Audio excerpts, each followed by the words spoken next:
Donk Nation, Jacks and Janets, greetings and welcome to your daily dose of Donkey with Ginger. It's your boy, the Viking Donkey, bringing you some nonsensical Steelers talk. I believe this is the third one of the offseason. We got Gingy back. We have a little bit of football stories I want to talk about first, Gingy, but a really good topic this week. We're going to go and talk about some all-time Steelers names, Steelers nicknames, and just kind of have a little fun list here, a little reminiscent for people, because this is one where someone's going to have a name I forgot, someone's going to remember name I don't know, and someone's going to think that I think that Slash is the dumbest nickname ever given in Steelers history is a horrible take. But Gingy, how's it going? 100% horrible take. Mutant Gingy in the house. We hanging out. We talking nonsensical football names. Donkey. I think you did a little sneak preview on this last week. I've got some good ones in mind, but I'm thinking that you might have some of the same ones. I'm not sure though. Probably. I mean, we have the same generation of Steelers names here. What we should have probably done was bring back someone from the glory days of the 70s, right? Because I'm sure they have a bunch of names in there that they are like, how'd you not remember this guy? How'd you not remember Frankie or Frenchie Fourcroy or whatever it is from like the 50s? Like, that's what we need is someone who remembers those ones. How'd you not remember the Steelers had a Bill Shakespeare, man? They called him the Bard of Staten Island. I mean, we need someone who knows those and doesn't just happen to see it on an internet search once in a while and be like, dude, that's pretty sweet. I like the fact that there was a Bill Shakespeare on the team and that they called him the Bard of Staten Island. That's unique. But Gingy, some rollings around out here. I mean, we got Tyler Lockett getting cut from Seattle. We have Bosa getting cut from the Chargers. We just had a quarterback trade of Geno Smith going to the Raiders. Mm-hmm. Looks like Sam Darnold's the new favorite to end up in Seattle. There's a little bit of football movement. Any of those stories catch your eyes or anything that you saw out there that maybe you're like, man, the Steelers need to jump on that? Like for me, DK Metcalf, the Seahawks looking to move him. The Steelers need to jump on that one. I would do... What are we giving up for Metcalf? That's the question. I'll give up my Some first people round say pick they right want now. A first and a third, but they're not getting a first and a third. Sold. I'm sold. This team needs to show that they're willing. This team needs to show they're willing to move into modern football. And DK Metcalf's the guy, though? Hold on. He's not modern football, Hold on. This is my question for you. The last 5 drafts, which first and third round picks would you rather have kept than ended up with DK Metcalf? That's the way I'm looking at it is we haven't drafted a good first and third rounder in 5 damn years. Give me that guy, a big physical guy who's willing to play and willing to block in the running game. Give me him. Give me him, because I can't think of a first and third round combination that's better than what he brings. Now, Donkey, if that's how you feel, that's how we got to be then. But that's all, I feel like that's a lot to give for. I don't know if you get first and third production out of that guy, right? So he's been pretty much 1,000-yard pace at least every year. The only thing that's ever slowed him down is a few injuries. Still in the prime of his career. I understand you have to pay and give him money. But really, the reason I look at this, if you're the Steelers, is, Gingy, Steelers need to modernize. The Steelers need to get innovative on offense specifically is what I'm going to look at. Where do you think the Steelers are going to find talent if they're not willing to overpay on a trade? That's just my question is, how are we going to bring in someone if it's not an overpay on a trade? Well, one thing that you're looking at, Donkey, I don't know, this might have been a couple weeks ago. We might have missed this. You see the grading system come out in terms of what? Yeah, and how the Steelers ownership still was graded. And the Steelers still low. Yeah, it didn't look very strong. Coming out of there, we got a D for the franchise, I believe, on ownership. Mm-hmm. Well, the owner doesn't care, man. He accepts mediocrity. Is it Chris Canty who just came out last week and is like, man, people want to talk about franchises that are on the downfall. They're missing the most obvious one. It's the Pittsburgh Steelers. Yeah, they're still relevant. Yeah, Mike Tomlin hasn't had a losing season. But when was the last time you felt the Steelers were a competitive football team in terms of playoffs and Super Bowl contention? He's like, this is a franchise that used to be the standard. They still say, keep the standard. Well, their standard sucks, and no one wants to talk about it. And it shows in those grading report cards. It shows in the postseason record. It shows that the Steelers haven't won in a long time. And I think that's just a fundamental thing. How many players do you hear that are wanted by other teams think the Steelers have it better than anywhere else? Like, think about it. The only player, you don't hear players hype up being Pittsburgh Steelers. You don't hear that as a destination players want to go to. There's a reason, man. This stuff gets around. People know the facilities here suck. They know Rooney isn't putting any money into the facilities. They know that the coaching staff is what it is. The standard is the standard. And we play this old version of football that no one wants to do, dude. No one's out there. No team is out there having their quarterbacks hit blocking dummies. Our starting quarterback got hurt because he was pushing a blocking sled. That doesn't happen in other organizations. That's the Steelers' way. And I hate to say it, the Steelers' way doesn't work anymore. Yeah, doesn't seem to. Don't have the right personnel. That all takes chemistry, the right group of guys. That's what the thing about those schemes are, Donkey, right? You talk about the Steelers' way, the Patriots' way. It's not necessarily the way in and of itself, but it's the way that group of guys executes that way. If that makes sense. You know what I'm saying? Yeah, I feel what you're saying there, but I think there's part two to it, Gingy. The Steelers want to play this big physical brand of football that wears you down. But the thing is, in an 18-game schedule, the only team that has to play that way every week is the Steelers. I personally think this big physical brand of football we want to play is why our performance sucks in December. It's the only team that's wore down at the end of the year is us. Those other teams don't have to play teams like us every week. It was different in 2008 when half the league was still these big physical teams, right? Now there's like one or two. It's a dying age, and these other teams, when they come in and they're already fast, not only are they faster, they're fresher. It really shows on the field, man. It's why I think the first week against the Bengals, we were able to hang with them because we weren't completely worn out. We go through a stretch, we get worn out, and we get blown out by a team like the Bengals. I don't know if this physical style of football can exist anymore, Gingy. I mean, I think you can play a more physical style, but I don't know if you can play the way the Steelers want to, right? I definitely... Yeah, I think you're absolutely right, to be honest with you, because I know you can't play that way on defense anymore, right? You get penalized and you get flagged.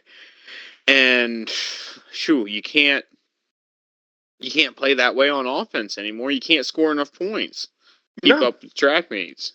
Yeah, because if you just get held to field goals twice against these really good offenses, you're in big trouble. And to answer the question, Gingy, DK Metcalf's coming off his worst season since his rookie, or one of his worst seasons. His worst season was a 900-yard in his rookie. Last year, he had 992 yards, 15 yards of reception, and 5 touchdowns. It's a dude who's put up about 1,000 yards every year, every season. And more importantly, I think he brings that physicality. That's why I love the DK Metcalf, and he's probably the receiver I would overpay for, is he brings that physicality and willingness to block in the run game, to bring it back to the first point. And that's what I want to see, is someone like that who is a tone setter, because the Steelers just don't have one. And you bring in DK Metcalf, you have the tone set right there, right away. I mean, we already missed out on trading for Deebo Samuel, which I know he hasn't put up great numbers. I know he does more running / receiving stuff. But, dude, what was it, like a 5th rounder to get one of the best slot receivers in football? How the hell do the Steelers not jump on that? We have cap space. I understand you don't want to spend any on offense, but my God, dude, spend it. Get us something to get excited about. Gingy, I know a lot of people loved him from that first Chase Claypool trade, but since then, what the hell has Omar Khan done, dude? Either he's a Mike Tomlin mouthpiece, he's an Kevin Colbert disciple, a Mike Tomlin mouthpiece is what he looks like. He needs to do something this offseason to put his stamp on the Steelers and show he knows how to get this team out of the funk they've been in, right? Is that fair to say? Yeah, I'd like to see some sort of splash purchase. I mean, not necessarily purchase, trade, some sort of movement in the right direction. We haven't seen a lot of it, and that is traditionally the Steelers' way as well. Bringing up guys from within through the draft rather than acquiring through free agency, and bringing up coaches up from within, because that works so freaking well. It does until it doesn't, right? And right now the Steelers aren't drafting at a high enough level to really produce consistent talent, right? To be able to put together a whole starting roster. We've got pieces here and there. I really hope that some of these offensive linemen that we spent first, second rounders on that really begin to come together. Because then what? Then you really just need a quarterback if you've got a solid coming up together up front. But I haven't really seen any spectacular jumps in anybody in that department either. Do I hear rumors that Broderick is going back to the left? Is that right? I don't know, dude. Until they fix his footwork and his hand placement, it doesn't matter where they do it. And we kept the same offensive line coach that hasn't fixed him in 2 years. Sorry if I don't think he's going to get fixed, Gingy, because clearly Meyer can't get the job done. No offensive lineman here has hit their peak with him. I don't expect Roger Jones to look any better in year 3 with the same coaching staff coaching him again. Troy Fontanu, we drafted a dude with injury history, and he got injured. Ooh, big surprise. The swings and misses, specifically in the first round, Gingy, is why I trade for someone who's established. Because you know what you can't swing and miss on? DK Metcalf. You know why? Because you know what the hell he is in the NFL. I do not trust this team to draft a good player in the mid to late first round. Because you have to go all the way back to probably TJ Watt to the last successful first round pick we had. Like, that's embarrassing, right? Yeah, it is. Well, who was the last first round? I don't think any first round draft pick the Steelers have made since TJ Watt got a second contract with the team.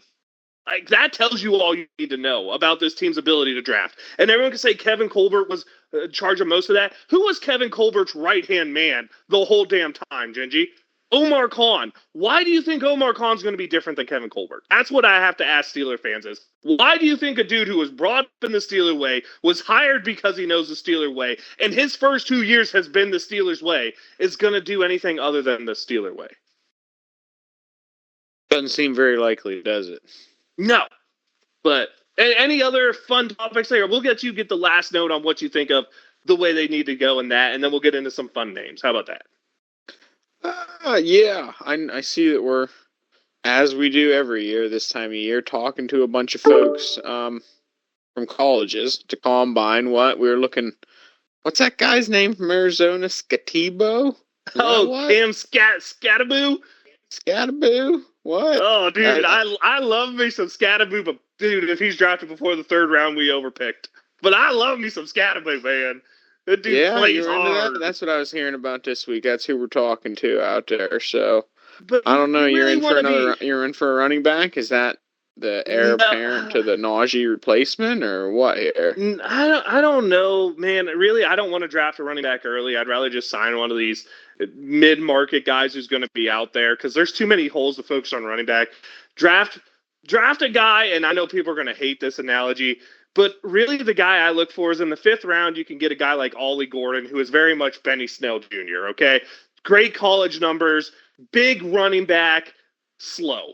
He ran a 4.6, so he's going to fall to the 5th round. Huge production.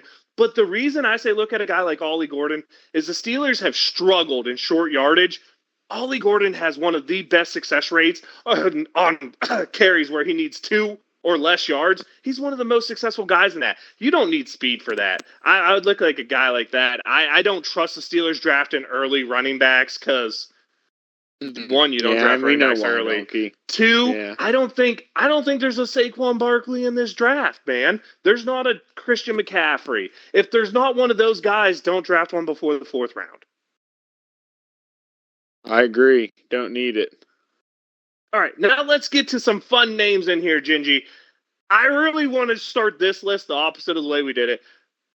Or no, wait, we'll just throw out some names, and then maybe we'll put a list of what we think the top 5 names or nicknames in Steelers history are. But man, you got to look names like Lynn Swan, man, an elegant wide receiver with a last name of Swan, right? You got to look at a Bill Shakespeare, because who doesn't want, one of the best writers in history on their team? You got to look at Chris Fumatu Maafala. I mean, That's just the great one. name. Troy Bad Polamalu, man. Just Uh-huh. names that get to it. Names that leave themselves a chance, like Heath Miller. There's Bam Morris for a running back. There's just those names that are fun. Louis Lips will go back and That throw was in one that some was coming old to mind ones, for man. me. Yep. You got those just great Steelers names. Those are the ones that pop to my mind right away, Gingy. What are any names out there that I missed for you? No, those were the ones that I was thinking of. Specifically Louis Lips. I like a good solid name like Rocky Blyer. Oh, That Rocky was Blyer, that's a and great if we're one I talking missed. about, and if we're thinking about nicknames, how can you not go with Big Ben, right? Big Ben doesn't even make my top 10 of Steelers nicknames, man. That's a fantastic one. It is, Especially when it is. the old school reference to the big clock that used to tick. Yeah. Yeah, I got you. I But thought that was a man, great one. I see your Big Ben, but I got you names out here like the simple one name nicknames, right? Mean Joe Green, Fast Willie Parker. You got the little guys who have the fun names like Big Play Willie Gay. You got some dance move running backs like Waltzing Noel Moore. You got to go out there. Hot Rod Woodson, man. There's just so that's a many good great one. nicknames, and I'm avoiding the fun ones in there. I mean, Like you have famous the blonde, Amos. the famous Amos Airway. He's on my list. You got the blonde bomber out there, man. You have Tommy Gunn. Come on, a quarterback named Tommy Gunn, Gingy. I don't know if Ben's even in the top 3 of our quarterback names, because to me it's Tommy Gunn, blonde bomber, Big Ben. And I'm not trying to be mean, but man, some of those are just great. And Didn't by the even way, throw a we left slash in out. there. Didn't even throw a slash in there. I threw him out at the beginning as the worst nickname I've ever heard in Steelers history. Wow. Neither here nor there. We left a fun name out it was of the name fun list. and innovative at the time because he was quarterback / wide receiver, and because he was slashing around the field. They thought long and hard about that one, huh? Come on, long and hard. We left Bubby Brister out of best names, by the way. That's just a fun name to say, dude. Well, yeah, Bubby Brister. Oh man, one. you get to names, it's fun. I mean, you have the Hammer out there, Jack Ham, right? Who haven't we gone through? Let's get some coaching names in there, man. The Chin. Bring in the Chin, man. Oh, wow. The superhero shirts with Cower. That is so prominent, too. The Chin was legendary. Yeah, I mean, it's legendary. Still operates. The Bard of Staten Island. We talked famous Amos. I mean, Dickie Mogul had such a great nickname, man. Think of how hard they thought of this. His nickname, his number, 47. That's what his nickname is, man. Dickie Mogul is so memorable that they just called him 47. I don't think we spent enough time on Chris Fuamatu Maafala. Every time a new announcer had to say that name, and they didn't call Steeler games, they butchered it so bad every time on TV. They had no idea how to say that name. That's I always remembered bad Malafala. I always remembered it because I thought he's one bad Maafala. Right? That's such a great name. Oh man, really was. Anytime he touched the rock, it was a happy alert, game. By far the top of my list. Gingy, I'm surprised you didn't mention the two that go together that I thought for sure were going to be Gingy mentions. Jerome, the Bus Bettis, and let's not forget the bus driver, Tim Lester. Let's get on the bus, baby. Come on. Those are some of my favorites. Who'd you say the bus driver was? There's a couple different bus drivers. Tim Lester is the one most associated with it, without a doubt, was Tim Lester. Those are beautiful days, Donkey. Yes, when you got on the bus, everyone knew there was always cardboard cutouts, school bus around there, and that was fantastic. I mean, we had popcorn. I mean, Peasy, Joey Porter, of course. Anyone who ever grew up in our generation watched Friday, man. Debo! Yeah, don't Oh mess with wow. James Harrison coming off Yeah, the don't edge, mess with bro. Debo.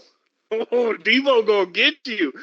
There's Uh-huh. just so many great ones out there. I mean, back in the day when kicking 80% of field goals was good, I remember everyone calling Norm Johnson Mr. Automatic. I mean, 80%, it's good enough back in those days. Good enough, donkey. I don't know what it you're was, talking about there. it was good enough, Yeah, man. there's some good names, donkey. I mean, who else did you have out there? You had Dwight Hands of Stone, man. I forgot to put him on my name list. But a wide receiver who couldn't catch the ball with the last name of Stone. Perfect, dude. Just perfect fit for the player, for the grouping at the time, right? Absolutely.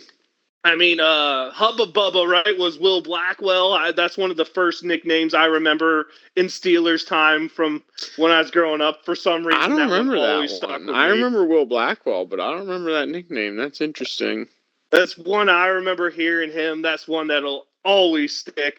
Mm-hmm. We had some unique ones that had good college nicknames that didn't live up to it in the pros, like touchdown maker Dallas Baker. Like, dude in Florida, you couldn't stop him. He had like 15 touchdowns that last year. Comes to Pittsburgh, dude couldn't find his way on the field. Type of stuff. Oof. But Genji, I think it's time to start listing these in top five. And I'm just going to let you know my number one is definitely based off his name. But number five to me, it has to go with the architect, the perfect nickname for the man who started what became the legacy of the Steelers. The Chief, dude. Art Rooney, without a doubt, comes in at number five for me. Because the Chief is exactly what the hell that man was for us. Yeah, that's a good choice. I didn't think of that one. Didn't mention that one, donkey. That's a good choice there. I like it. We're going to move up to number four. Anytime you feel I missed someone or put it out, go ahead and yell it. But number four to me has to be the guy who has commercials about him. You always want to get his jersey. It's Mean Joe Green. Like, throwback, classic, Steeler legend. The face of the franchise, arguably, for that generation of Steelers fans, because you know we always pick the defender over the offender. Sorry, blonde bomber. It's Mean Joe Green. Absolutely. That Coca-Cola commercial, donkey, is an absolute classic. It's so iconic. They even bring it back every now and then, kind of modernize it a little bit to let it go. You know, I like to Absolutely. see it. Super classic. When I get to number three, Gingy, it's for me the first nickname that I thought was, damn, that's cool. And it's because I saw it on some kid wearing it as a T-shirt on the day we got to do dress down days in Catholic school. It's Hot Rod Woodson, man. That's and he was hot rod too at the time. Fast, clutch, awesome. Miss those days, donkey. Boy, what would we do for a corner like hot rod right now? I, I, I'd probably at this point because it'd really help our team. I might let my pinky finger go for that one. Mm-hmm. Yeah. All right, I would as well. I know Gingy loves Big Ben, but the name for me, Gingy, because we rode the Super Bowl. It's Jerome, man. It's the bus. The bus comes in at number two for me on names. I love it. Nothing about it isn't. When you say the bus, it just fits Jerome Bettis, the type of back he was, the body style he has. And he took it, made the brand. You get all those sweet T-shirts again. I think, man, merchandise. You gotta love the guys whose nickname fits them so well it sells you $1 million of merchandise, right? That's exactly what I was thinking too. That was almost synonymous with Jerome, the boss, Bettis, right? It wasn't just like I think a passing nickname. When he was referred to in Pittsburgh, that's that's what you called him. And That name it was wasn't it wasn't primary. some fourth round draft pick running back who once in a while caught a football and got a name Famous Amos because he had the cookies, you know. It wasn't Right. just because he had a name that fit. It's because that's who he was, man. He ran you over. Built the brand, lived a dream, You got won a Super thrown Bowl in under his the bus, hometown, man. Hell lived a yeah. dream. And at number one, without a doubt, man, it's one bad Ma'afala. That's Chris Fumatu Ma'afala. Man, for a guy who never really did much, was a decent, not a great, a decent lead blocker. Dude, there's not a more memorable name if you grew up when we grew up. Hell, even for probably the fans who are 20 years older than us, there's no more memorable person than Chris Fumatu Ma'afala. And it's because you had to be a Steelers fan to know who he was. Because if you were the national media, as you said, dude, you were just like, please God, don't let him touch the football. Yeah, because you had no idea how to say that. I practiced that. I said it over and over to make sure that I knew Donkey, because that's not a name you come across every day. All right. No, not at all. Gingy, anyone you want to throw in your top five to take someone out there? I know Big Ben's going in, but who's coming out? I don't want to take anybody out. Can I have an honorable mention for me? No.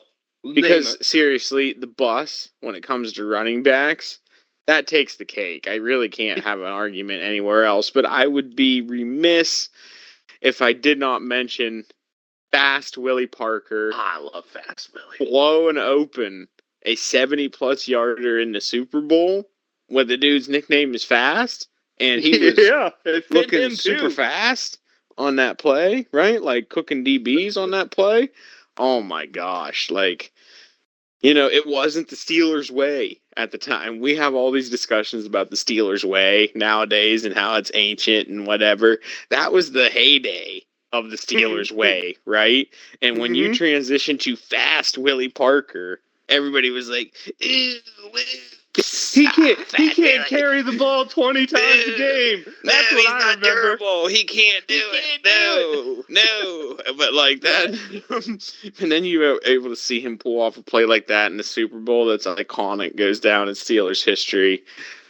Gotta mention Fast Willie, because boy was he fast.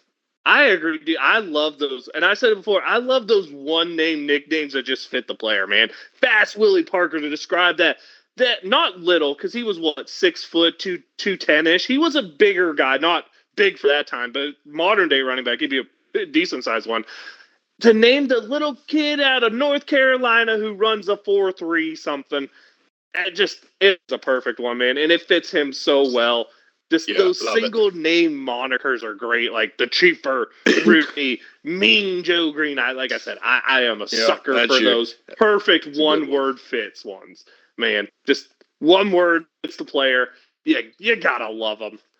I think we did a good job of naming some Steelers people out there. Please, anyone who has a great nickname they remember, maybe an obscure one, right? Because to me, man, the obscure ones are so fun too. When I was doing the research, looking up there, like finding the Bill Shakespeare stuff, finding that there was like brothers on the Steelers one time that were called Big Mo and Little Mo, or something like that. Like just the fun, unique, maybe one season ones. Like here's one that's a one season one that no one outside of people who actually pay attention to preseason football remembers, man. You remember Frank the Tank Summers?